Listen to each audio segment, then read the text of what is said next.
חבר'ה, אתם...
It's 10 o'clock.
situation in the Middle East, including the Palestinian question. The agenda is adopted. In accordance with Rule 37 of the Council's Provisional Rules of Procedure, I invite the representative of Israel to participate in this meeting. It is so decided. I propose that the Council invite the permanent observer of the Observer State of Palestine to the United Nations to participate in this meeting in accordance with the Provisional Rules of Procedure and the previous practice in this regard. There being no objection, it is so decided. In accordance with Rule 39 of the Council's Provisional Rules of Procedure, I invite Ms. Valerie Amos, Under Secretary General for Humanitarian Affairs and Emergency Relief Coordinator, to participate in this meeting. It is so decided. On behalf of the Council, I welcome Ms. Amos, who is joining today's meeting via video teleconference from Trinidad and Tobago. In accordance with Rule 39 of the Council's Provisional Rules of Procedure, I invite Mr. Pierre Kragenbull, Commissioner General of the United Nations Relief and Works Agency for Palestine Refugees in the Near East, to participate in this meeting. It is so decided. On behalf of the Council, I welcome Mr. Kragenbull, who is joining today's meeting via video teleconference from Gaza City, and we have only audio connection at the moment. The Security Council will now begin its consideration of item 2 of the agenda. I now give the floor to Ms. Valerie Amos. You have the floor, madam. Mr. President, thank you for the opportunity to brief the Council on the situation in Gaza. The current crisis in Gaza takes place against the backdrop of decades of instability, poverty and vulnerability resulting from repeated outbreaks of hostilities and the ongoing blockade on land, air and sea. The blockade leaves only 2 crossings for limited pedestrian movement and 1 crossing for the movement of goods. As a result, over 80% of Gaza's population of 1.8 million, more than half of them children under the age of 18, relied on humanitarian aid before the outbreak of hostilities. Various restrictions apply on the use of land within the Gaza Strip, and 80% of its fishing waters are totally or partially inaccessible. Around 57% of Gazans are estimated to be food insecure, and unemployment remains high at 43%. The economy is moribund. This volatile situation has been exacerbated by 24 days of conflict. More than 1,300 Palestinians have been killed and 6,000 injured. Over 80% of those killed are civilians, 251 children. Israel has faced rocket fire. 59 people have been killed, 3 civilians and 56 soldiers. Dozens injured. Up to 440,000 people in the Gaza Strip are now displaced, almost 24% of the population.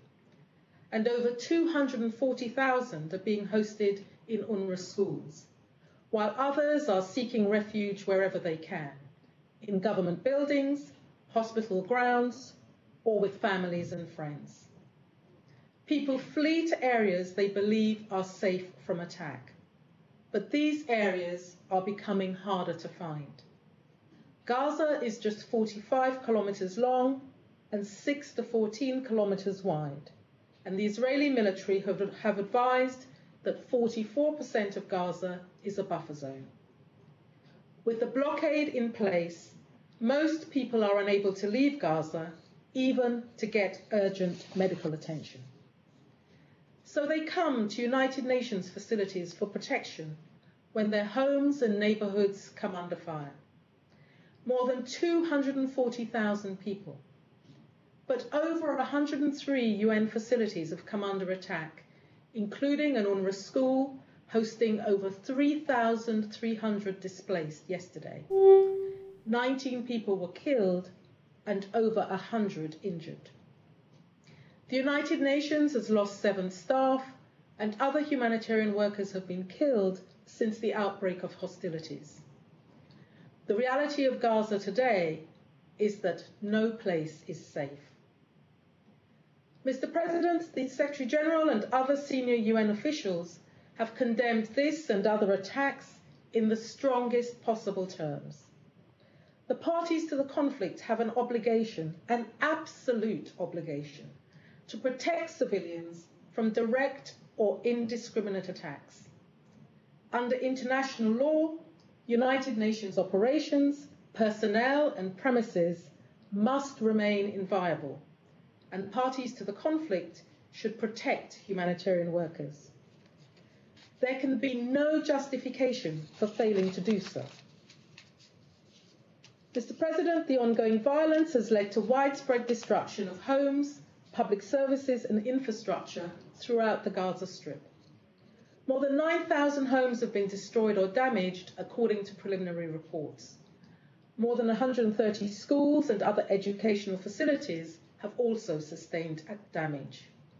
2 of the 3 main UN compounds, including OCHA's office in Gaza, have also been damaged. Medical facilities have not been spared. 24 medical facilities have been damaged or destroyed, some hit multiple times. This includes Al-Qasr Hospital, which was hit on the 21st of July, causing significant damage to the top 2 floors of the hospital and killing 4 people. On the 29th of July, Shifa Hospital, Gaza's main hospital, which is also sheltering thousands of displaced people, was also damaged. In addition to schools, hospitals and other civilian infrastructure, Gaza's only power plant was struck on Tuesday, destroying the fuel tanks. Parts of Gaza will remain without any electricity, while others will only receive electricity 2 hours a day. Repairs are expected to take months to complete under the best of circumstances. The immediate, medium and longer-term impact on the functioning of water, sanitation and healthcare facilities, as well as on food production, cannot be overstated. Water and sewage systems are also severely damaged, and I'm deeply concerned about possible contamination of water systems. Hundreds of thousands of people are without access to regular water, and the ongoing violence is preventing urgent repairs. If the current situation persists, the number of people without water will significantly increase.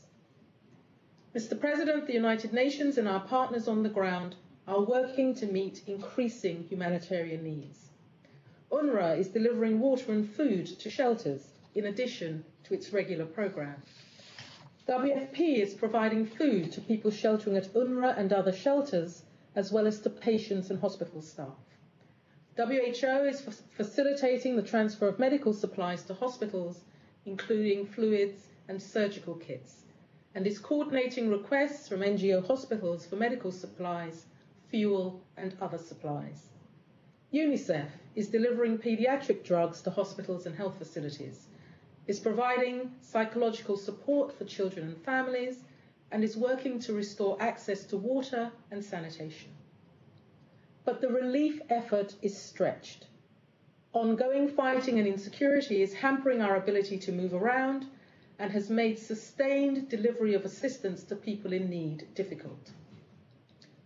Until a long-term ceasefire is agreed, we need more humanitarian pauses to enable us to reach those in need. Pauses must be daily, predictable, and adequate in length so that humanitarian staff can dispatch relief to those in need, rescue the injured, recover the dead, and allow civilians some reprieve so that they can restock and resupply their homes. We urgently need the government of Israel, Hamas, and other militant groups to comply with their international legal obligations, including international humanitarian and human rights law. Each party must be held accountable to international standards, not the standards of the other party. We have all watched in horror the desperation of children, of civilians, as they have come under attack, with no safe place to go. Under international humanitarian law, the government of Israel, Hamas, and other militant groups must distinguish between military objectives and civilian objects, and between combatants and civilians. They must also avoid harming civilians or civilian objects and protect them from the effects of military operations. As I have said to this Council before, and in different circumstances, even war has rules. Funding is also urgently required. The United Nations family has appealed for additional funds, and I ask Member States to respond quickly and generously to these appeals.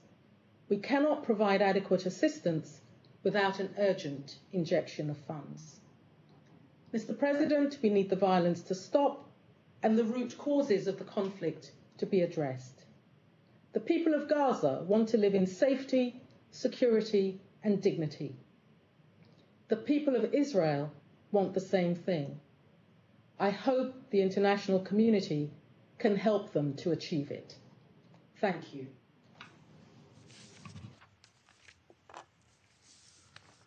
I thank Ms. Amos for her briefing. I now give the floor to Mr. Pierre Krahenbuhl.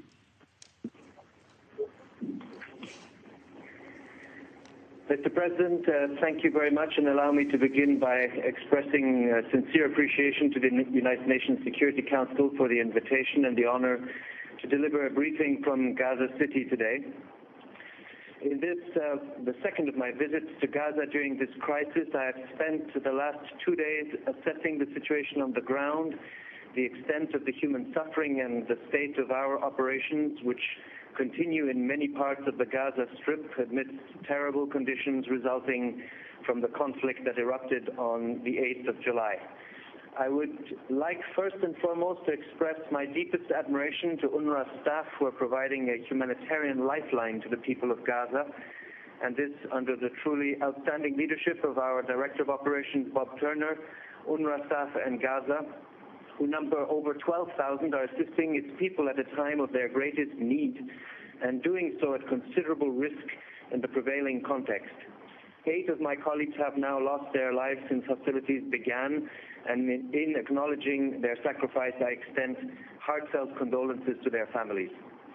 Let me not forget also to thank the rest of the UN family that is doing so much to address the humanitarian and political dimensions of the situation.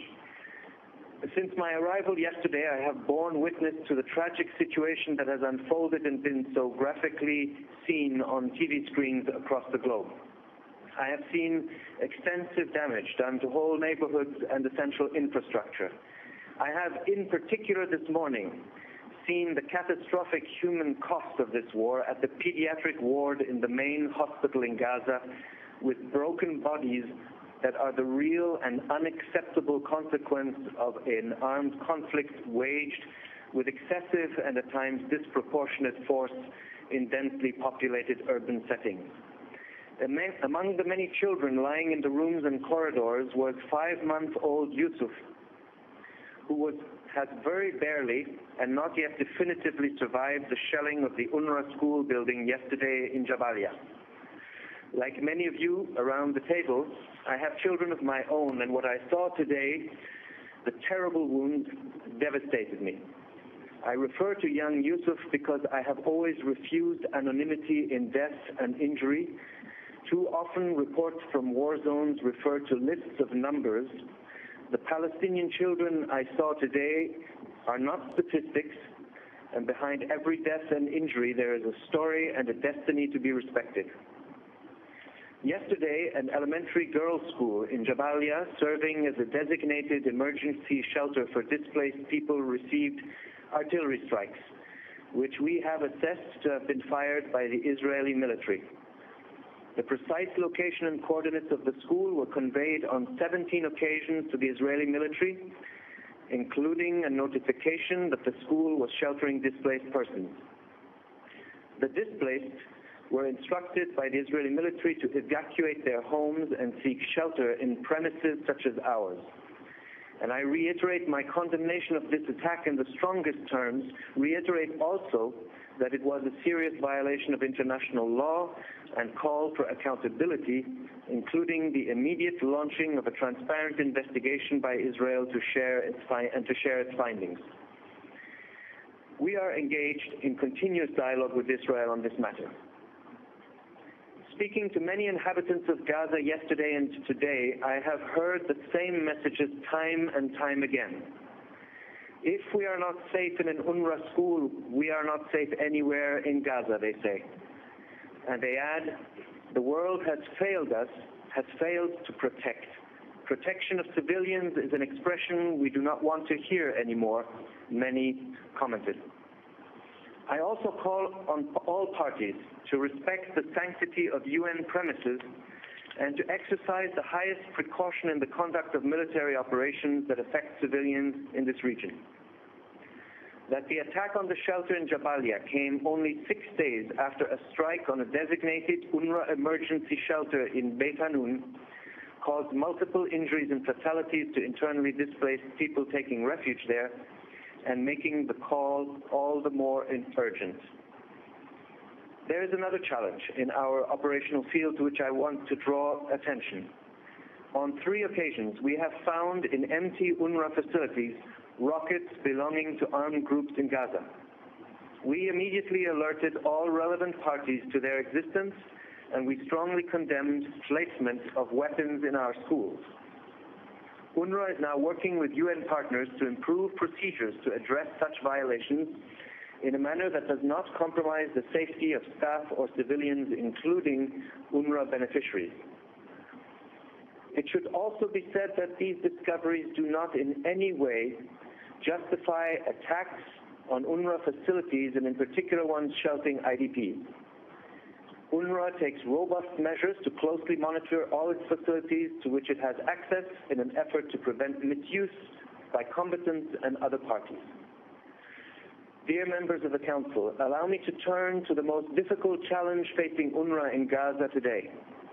We are currently hosting over 220,000 internally displaced people, a number which has grown every day of the conflict and at an accelerated pace in the last week. This is 4 times higher than the peak number of displaced people during the conflict in 2008 and 2009. I am not here referring to the tens of thousands of displaced in Gaza that have found temporary shelter with host families, only to those that are registered in UNRWA schools. We are doing everything possible to provide the displaced with minimum needs, food, mattresses, and blankets. But we are now into the 4th week of mass displacement in facilities unequipped to shelter large numbers for such a duration. Conditions are increasingly dire in the shelters. There is no water for hygiene, very few showers, and latrines are totally inadequate. Disease outbreak is beginning with skin infections, scabies, and others. There are thousands of pregnant women in our schools, deliveries are precarious, and we are sheltering newborn infants in these appalling conditions. Our ability to mitigate this situation is, of course, heavily restricted by ongoing hostilities. We are gravely concerned about this situation. Equally, we are gravely concerned about any possible additional displacement that will drive up the numbers in our shelters. With as many as 2,500 displaced people residing in schools and an average of 80 people to a classroom, we have exceeded the tolerable limits we can accommodate. It is therefore with alarm that I have received accounts of new instructions from the Israeli military to Palestinians to evacuate the Zaytun area of Gaza City and areas in the vicinity of Khan Yunis. In view of these facts and of the shelling affecting UNRWA schools on 6 occasions, I believe the population is facing a precipice and appeal to the international community to take the steps necessary to address this extreme situation. Should further large-scale displacement indeed occur, the occupying power, according to international humanitarian law, will have to assume direct responsibility to assist these people. Dear members of the Council, the new reality being created before our eyes in the occupied Palestinian territory in Israel is not sustainable under any circumstances. The humanitarian and political costs grow by the day with each death and injury, with the continuing destruction of infrastructure vital to the life of the Palestinian people in Gaza, and with the continuing violations of international law. As I have stated on previous visits to Gaza, the rocket firing on Israeli cities and endangering Israeli civilians is unacceptable and must cease. We all aspire to see a Middle East in which its people share common interests, a stake in each other's well-being, and a commitment, as the Secretary General recently said, to peace, justice, and security for all in the region. This cannot happen under the conditions of military occupation and those caused by the pitiless conflict now unfolding. It is past time for an immediate and unconditional ceasefire to be agreed by the parties and called for by the Council in its recent statement. Allow me also to add my voice to those calling for the redress of the underlying conditions that fuel this conflict and the violence that repeats itself in full view of the world. In other words, a ceasefire, while immediately required to save lives, is not enough. It is not conceivable to simply return to the situation existing before this conflict. Notwithstanding Israel's legitimate security concerns, the illegal blockade of Gaza must be lifted. This small territory is home to 1.8 million people who face the prospect that it will become unlivable in a matter of only a few years unless urgent steps are taken by the international community to enable the development of Gaza and in the ensuring security for all in the region. UNRWA, truthful to its mandate, will remain steadfast in its commitment and operations, whether during this terrible emergency or in the recovery phase once the fighting has ceased. But much more is required to ensure lasting peace and stability in the region. I thank you, Mr. President. I thank Mr. Krahenbuhl for his briefing. I now invite Council members to informal consultations to continue our discussion on the subject. The meeting is adjourned.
Ladies, gentlemen,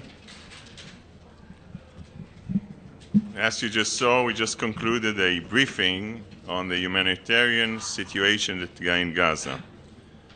The situation is indeed troubling, and we're generally concerned for the well-being of the Palestinian people. For this reason, Israel continues to send hundreds of truckloads of food and medicine into Gaza, and it is the reason we set up a field hospital to treat injured Palestinians. I would also like to remind you that this is the reason that Israel agreed to every humanitarian ceasefire up to now. Hamas broke each and every one of these ceasefires, including the ones that they themselves initiated. This goes to show how much Hamas cares for its own people. With regard to the incident in the UNRWA school yesterday, Israel is investigating the event, but given the complicated situation on the ground, it takes time to determine the facts. I want to be perfectly clear here. No Israeli soldier intentionally targets civilians. As you saw with the incidents on the beach, Israel does not shy away from accepting responsibility. Members of the international community have been quick to condemn Israel, but slow to condemn Hamas for its war crimes. I also, at the beginning of the briefing, heard Baroness Valerie Amos say that Israel faced rocket fire. Israel faced rocket fire? From who? Hamas. By coincidence, completely omitted. I have a problem hearing the word Hamas as if we're not talking with a terrorist organization, indiscriminately shooting and firing rockets at Israel. Hamas is using its own people as human shields. It hides rockets inside mosques. It sets up command centers in hospitals. It booby traps homes. In one school, in one street, in Gaza, out of 28 buildings, 19 were completely booby trapped, and we have found explosives within a baby crib. And it fires rockets knowing that hundreds will fall short and land in Gaza neighborhoods. Now, I'd like to show you something which basically makes that clear. This is an aerial photograph showing a launch site launching missiles of Hamas 34 meters and 27 meters away from two elementary schools and the local high schools. I'll repeat that again. A Hamas launcher 34 and 27 meters away from two elementary schools and a local high school. This is what we are talking about, Hamas committing a double war crime. Look at the vicinity here. There's no wonder that there are civilian casualties because they're using mosques, elementary schools, hospitals to fire towards Israel.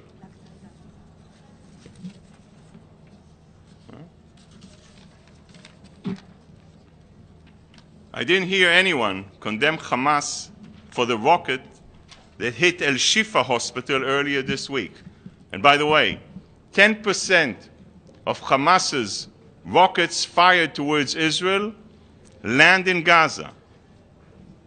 And that's one thing that when it comes to Hamas, some in the international community employ the yes, but response. Yes, Hamas calls for Israel's destruction, fire rockets at Israel, cities, and kidnaps Israeli teens, but they say Israel brought this on itself. But the double standard doesn't stop here. When the peace process was moving forward and Hamas fired rockets into Israel, you told us that Hamas is trying to destroy the peace process. Now, when the talks are stalled, you tell us that Hamas is firing rockets because the peace process isn't moving forward. Well, you can't have it both ways. It's time to abandon this romantic notion of Hamas as freedom fighters. It should be clear by now to everyone in the international community, that this is a radical terror organization with a global Islamist agenda. In Gaza, nothing is off limits for Hamas. Not hospitals, where it sets up command centers, and certainly not UN schools where they store rockets that have been found there in recent days. Ladies and gentlemen, the Palestinian delegate who represents a government that includes a terror organization had the audacity to lecture my country, the only democracy in the Middle East, on the protection of civilians and the value of human life. His accusations, usually half-truths and errors of omission over the past few years, provided the perfect background noise to drown out the sounds of Hamas digging in its terror tunnels. It was a wonderful background noise. Have you ever heard the Palestinian delegate say something constructive? Have you ever heard him assume responsibility for anything? Have you ever heard him denouncing Hamas for using its own people as human shields? A word about Hamas? Of course not. It's much easier to blame Israel than be accountable for his actions and the actions of his government. And I want to remind everyone that unity does not equal impunity. Let us open this to questions. The floor is yours, gentlemen. Sure. Thanks a lot. The Director General of UNRWA, in his briefing, called for an end to what he called the illegal blockade of Gaza, and I wanted to get your response to that. And also, I understand you were on the Deputy Secretary General's schedule yesterday at 2:30. Did you show him the charts that you showed today, and what was his response to them? Thank you. Two things. One, of course, because the charts go beyond that. You just saw one aerial picture. There is a series showing the vicinity, using of civilian facilities, mosques, hospitals, in order to fire rockets indiscriminately into Israel. So yes, we've used that, and also showed them a difference a bit in numbers. You know, there's a repetition here of 80% civilian casualties, 20% combatants. When we went down the list, and at least we haven't gotten all the numbers right, but we're approximately talking about 47% of casualties combatants. It's obvious why Hamas presents it this way. But again, Israel is a democracy, takes time. Those numbers we just don't just throw up in the air. And what's the question about? What do you say about the blockade? Now, ladies and gentlemen, blockade. I headed Israel's foreign service when we completely disengaged out of Gaza, never to look back into Gaza. We opened Gaza completely. We left greenhouses there that Hamas burned to the ground.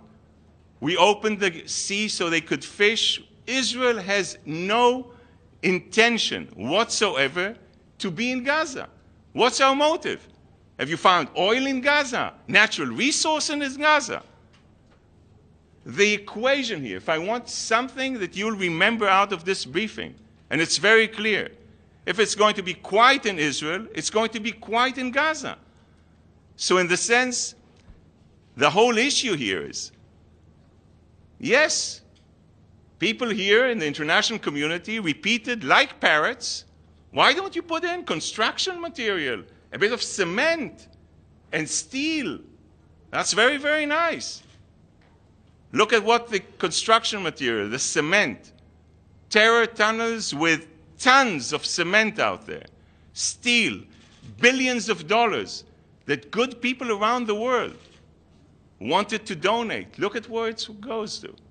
Instead of to kindergartens, schools, and hospitals, they built those terror tunnels with the only intention of murdering, kidnapping, maiming Israelis in all the kibbutzim around. So you ask us why we look at this place that could have been Singapore, from our point of view, as a launching pad for terror and missiles against Israeli civilians day in and day out, after we went back to the 67 lines, to the green lines, no so-called occupation. So don't get me with this issue of blockade. This equation is quite simple. If it's going to be quiet in Israel, it's going to be quiet in Gaza. We have no other intention. Ambassador, do you feel unfairly targeted by the United Nations? And is there anything you heard in the briefings today or in the Secretary General's comments or the Deputy Secretary General's comments yesterday that gives you that impression? Well, as you know, when I have something to say and I feel, that I'm not treated well, I'm usually quite vocal in expressing it. I'm trying to present to you that although this is a complicated situation, I think the international community, in the sense, is seeing it in quite a one-sided way. You heard the presentation. I had problems hearing Hamas. I heard problems hearing Hamas anywhere in briefings from the Secretary General downwards. This is a complicated situation. How does a democracy defend its citizens? What does it mean when you say Israel has a right for self-defense, but when we exercise that self-defense, we're not really allowed to do that? I don't have to tell you what goes on in the world with terrorist organizations, and you can see it from Abuja in Nigeria to Fallujah in Iraq. ISIS, Hezbollah, Al-Qaeda. Look at the world, from Benghazi to Boston. Those people are terrorist, jihadist, extremist organizations with a one and only goal, and that is to destroy everything that we all hold very dear. So in the sense, yes, I feel that the international community should be very vocal in standing with Israel, fighting terrorism today, because if not, you will see it on your doorsteps tomorrow. And I'd like, with a small bracket, to remind everyone here, Israel began checking people at airports 25 years ago. And what did people say? Oy vey, privacy, it's not right. How do you check people? Human rights, it's not nice. 25 years later, look at where the world is. So we are standing on the front line encountering phenomena that Western democracies have yet to encounter. Please. Yeah, the White House yesterday again condemned both Hamas for its rocket firings in the tunnels, but also Israel for the alleged shelling of the UNRWA school and other civilian casualties, more or less putting them both on the same moral plane. We know about Secretary of State Kerry's attempts to achieve an immediate unconditional ceasefire. When you criticize the international community for not having the moral clarity to see what's really at stake, are you disappointed with the current stance of the Obama administration? Thank you. Look, I was on record, I think, on CNN commending Secretary Kerry for the hard work that he's putting in under very complicated circumstances. In the sense, from an Israeli perspective, there's no moral equivalence. Israel is a democracy, and as you know, we will assume responsibility, but I want you, members of the media, to also be fair in trying to show the world under what circumstances this is all being done. And if you look at what happens, Hamas started all this. Not one ceasefire. We said yes. Prime Minister Netanyahu courageously said yes to every ceasefire, including humanitarian ceasefire, including the ones that Hamas initiated and broke by itself. So in the sense, we are very, very clear in this issue, and Hamas, this terror organization that doesn't recognize Israel's right to exist.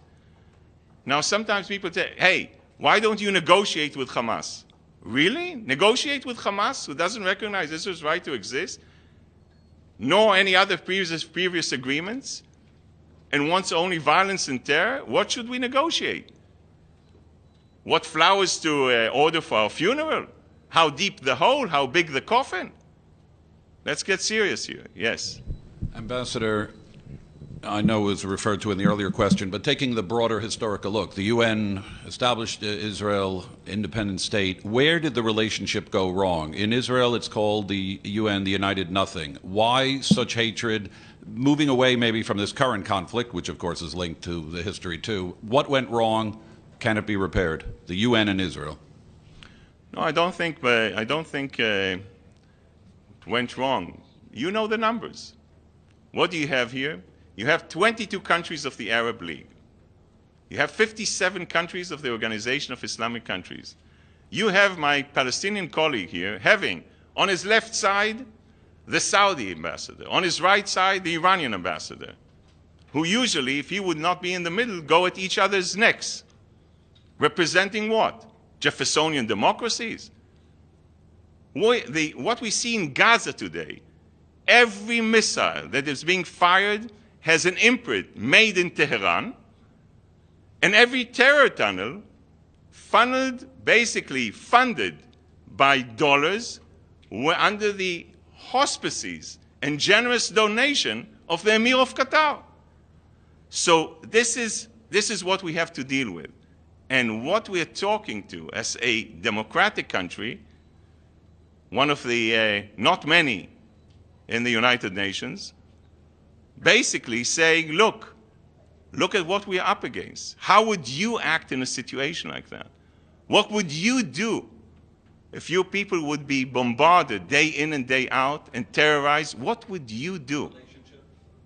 The relationship is a relationship which is constructive, and we will continue a dialogue with the United Nations representing the family of nations. Yes. Last question. Yes, sir. Thank you. Thank you, Ambassador. What's the reaction from you, Ambassador, and from your country to the decision of many of Latin American countries of recalled the ambassadors from Israel back to their countries? We are very sorry about that.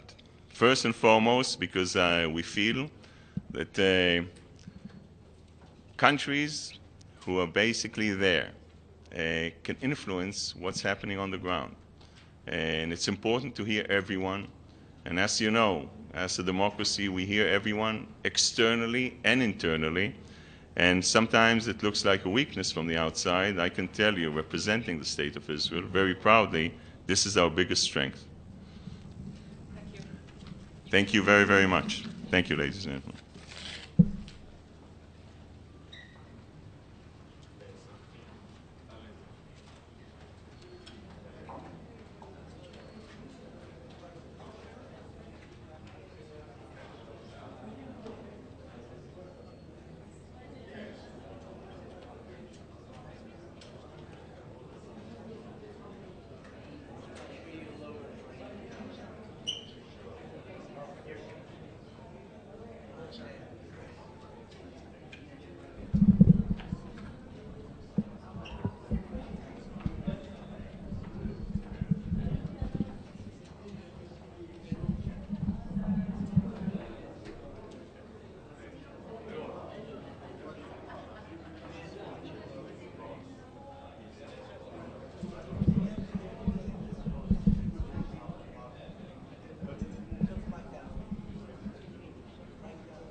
I am sure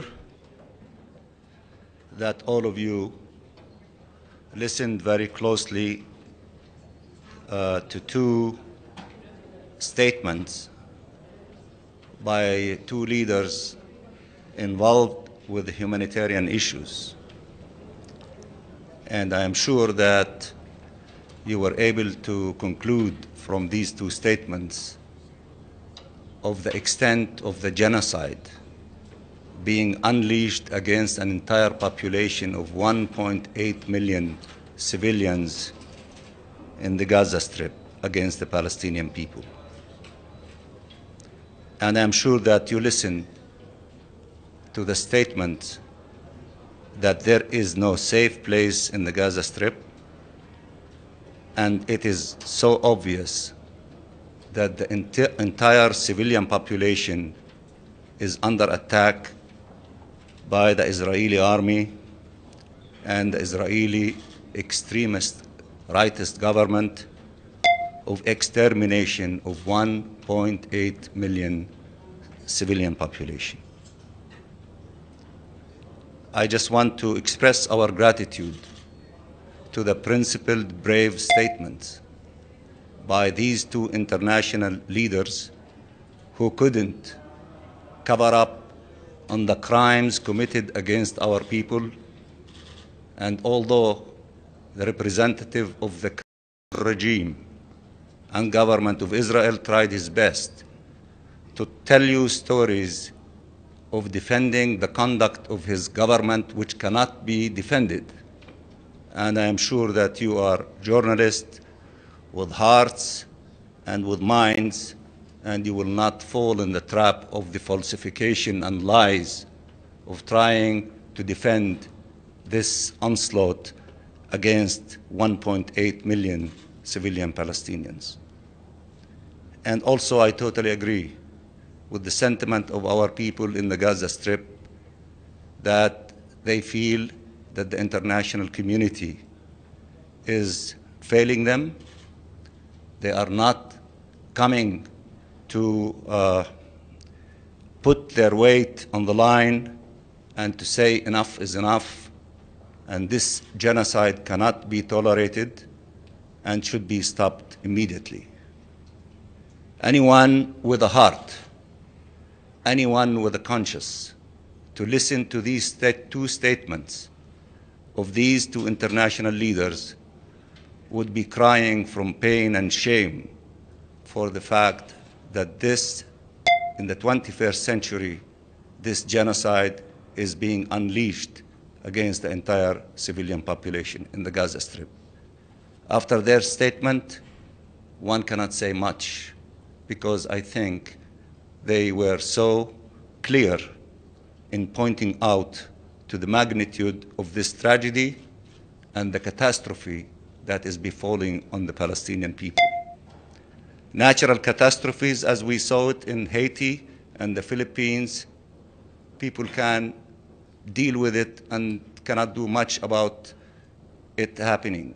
But when you see a human-made catastrophe in the 21st century against an entire civilian population in the Gaza Strip, one cannot but be appalled by the fact that there is such a government and an army using non-convincing argument for unleashing its firepower against an entire population with large number of children, women, civilians. 80% of the victims, the dead and the injured, are civilians, as Ms. Amos indicated.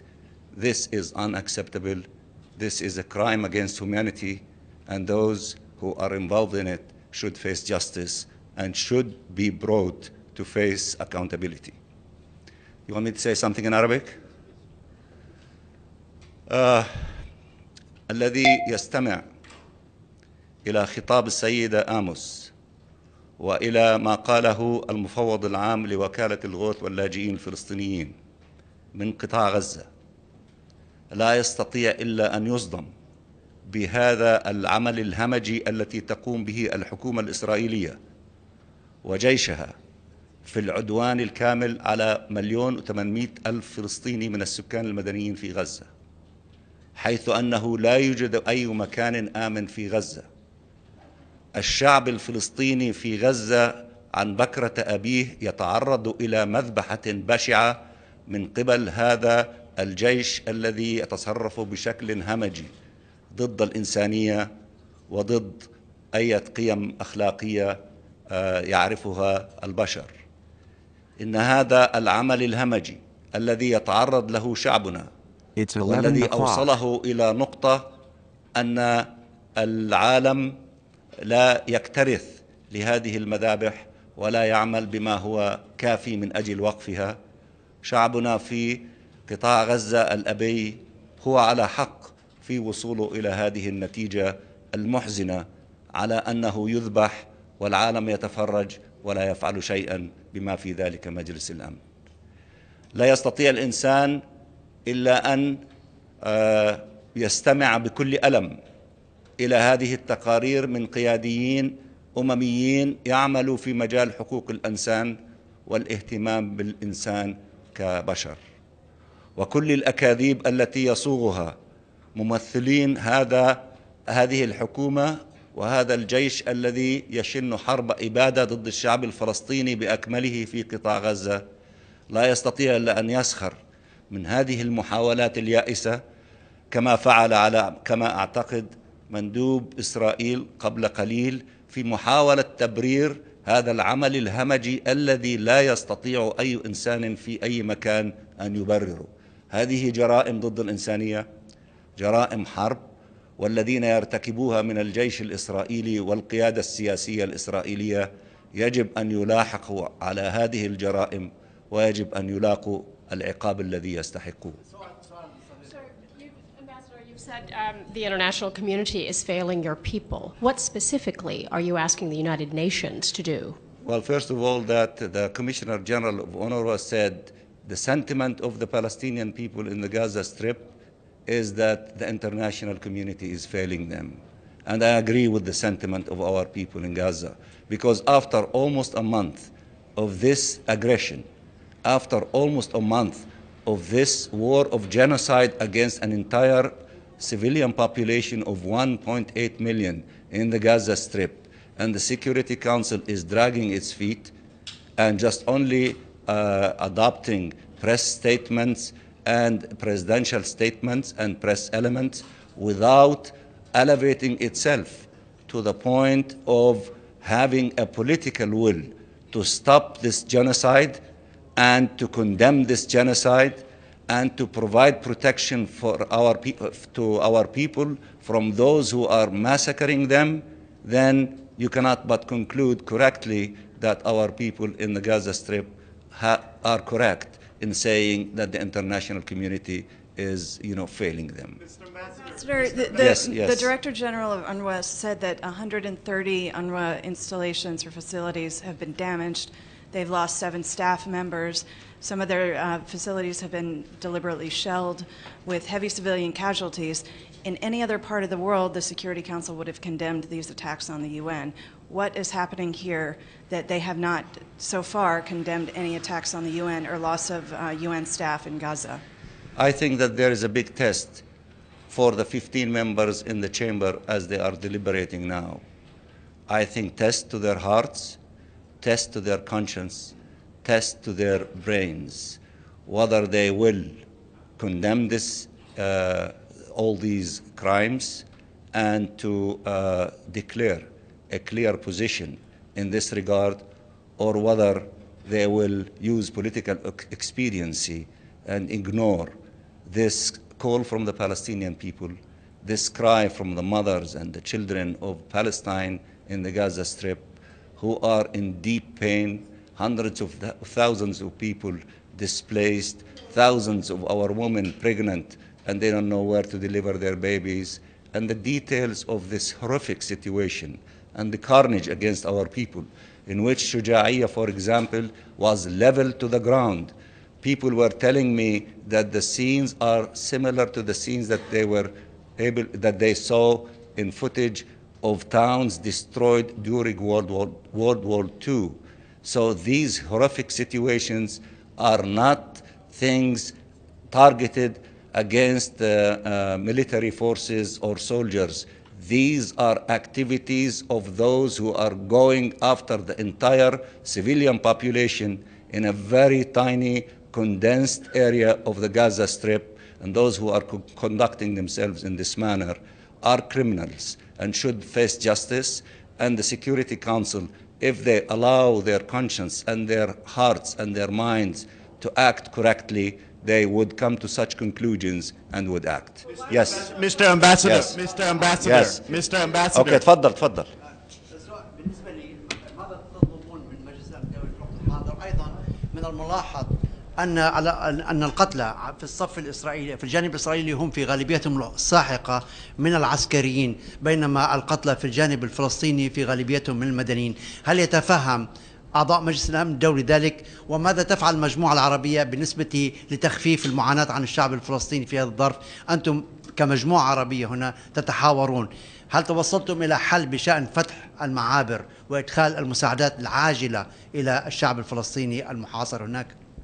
أنت أثرت العديد من الأسئلة، بس دعني أن أقول لقد سلمت البارحة رسالة من الرئيس محمود عباس إلى الأمين العام للأمم المتحدة ليعلن غزة على أنها منطقة منكوبة، وأن يتحمل الأمين العام وأعضاء مجلس الأمن مسؤولياتهم في التصرف بناء على هذا التشخيص الموضوعي للواقع في غزة، وأن يتم توفير كل مقومات الحياة من الماء والدواء والكهرباء والمعابر الآمنة لإخلاء الجرحى والمصابين، وللتعاطي مع كل الجوانب الإنسانية الكارثية القائمة في قطاع غزة. ونأمل أن تبدأ الخطوات العملية في هذا الإطار. ولقد سمعنا من السيد آموس ومن السيد كرامبل كليهما يدعو إلى اتخاذ خطوات عاجلة في هذا الاتجاه، ونأمل أن هذه الخطوات أن تأخذ مداها. بالنسبة للمجموعة العربية هنا في نيويورك، فهي المجموعة التي تقود الجهد المشترك عبر المندوب الأردني في داخل مجلس الأمن كي يتحمل مجلس الأمن مسؤولياته. وفي كل الاجتماعات السابقة بما فيها هذا الاجتماع الذي جاء بطلب منا وعبر الإخوة في الأردن أن يستمع مجلس الأمن والعالم إلى شهادات السيد آموس والمفوض العام لوكالة الغوث كي يعرفوا حقيقة ما يجري من الجهات التي تتصرف على قاعدة حماية الإنسانية وحماية السكان المدنيين وبشكل نزيه وبشكل لا غبار عليه كما فعلوا اليوم. ولذلك نحن مستمرون في هذا الجهد. وهناك المشروع العربي الذي لا يزال أمام مجلس الأمن لاعتماده في اللحظة التي تتوفر إرادة سياسية لأعضاء مجلس الأمن لاعتماد مثل ذلك القرار. Mr. Ambassador, the Director General of UNRWA called for on Israel to conduct an investigation into yesterday's event in Jabalia.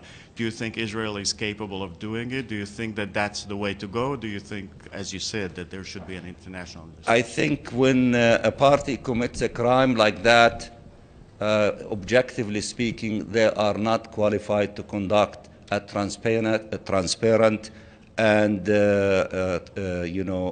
an objective investigation. I heard him, calling for that, but I believe that the Security Council and the Secretary General of the United Nations should conduct an independent investigation about that massacre and to go after those from the Israeli army and their officers and their political leaders who have authorized such a heinous massacre against the Palestinian people in that UNRWA school. You asked the question before. No, I have not. You have not? No, I have not. Then you sir. ask the question, and then you're next, and that will be the last question. Go ahead. Sir, why are you not demanding a vote on the resolution? Well, you know the political situation in the Security Council as much as I do. And we would love to see a resolution adopted, not today, but even, 2 or 3 weeks from now, before. Because it is the duty of the Security Council, which is entrusted in the maintenance of international peace and security, to act. And the longer they do not act, the more people will be frustrated, and the Palestinian people in the Gaza Strip would reach this conclusion that the international community and the Security Council is failing us. But I hope that the Security Council to reach a conclusion today, as soon as possible, to adopt a resolution condemning this aggression, demanding stopping it immediately, calling for the implementation of Resolution 1860 that calls, among other things, of lifting the blockade against our people in the Gaza Strip. Because when you put 1.8 million Palestinian civilians in this huge prison, denying them food because they cannot fish in the sea, denying them electricity, denying them safe places, denying them adequate, medical facilities, denying them clear water. What are you doing? Isn't that genocide? This is not going after a political group that you don't like. You are going after the 1.8 million Palestinian civilians in the Gaza Strip. And I think that the testimony of the two international leaders is a clear